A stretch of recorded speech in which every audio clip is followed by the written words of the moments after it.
fière de ses filles. La comédienne Miou Miou était l'invitée de Nagui ce 1er février 2023, sur la station de radio France Inter, pour la bande originale. L'actrice joue le rôle principal du téléfilm Constance aux Enfers qui était diffusé le même soir sur France 2. Miou Miou est revenue sur son parcours mais aussi sur sa vie personnelle. Interrogée par Nagui sur ses deux filles, Angèle et Jeanne, Miou Miou a salué leur chemin et leur indépendance. « Je suis contente parce que mes filles se sont trouvées. Angèle est scénariste pour L'Art du crime, note de la rédaction, une série créée en 2017, et Jeanne est réalisatrice.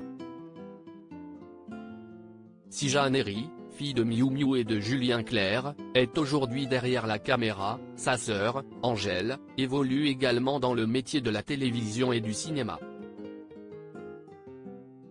La jeune femme dont le père n'est autre que le regretté Patrick Dewar, écrit des scénarios.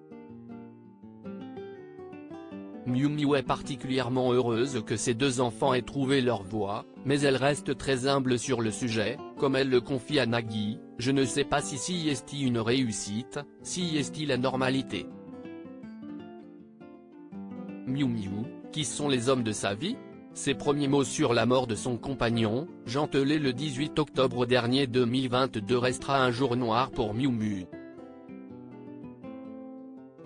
Son compagnon, l'écrivain Jean Telet, 69 ans, décédait d'un arrêt cardiaque conséquent à une intoxication alimentaire.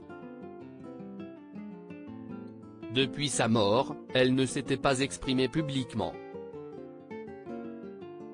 Dans un entretien accordé à Téléstar, en kiosque le 23 janvier dernier, la comédienne a évoqué avec pudeur cette tragédie. Interrogée sur ses souhaits pour 2023, la vedette des valseuses a répondu « Mieux que 2022. Une bonne année 2023, on y croit comme on dit. » 3 jours avant le drame, le couple avait dîné dans un restaurant du Marais où ils avaient leurs habitudes. Le lendemain, l'écrivain avait fait un séjour aux urgences pour une intoxication alimentaire. Malheureusement, dans la nuit du 18 octobre, il succombait d'un arrêt cardiaque dans les bras de Miou Miou.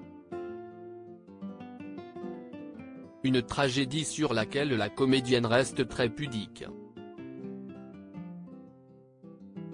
Crédit photo, Van Stenkist Stéphane.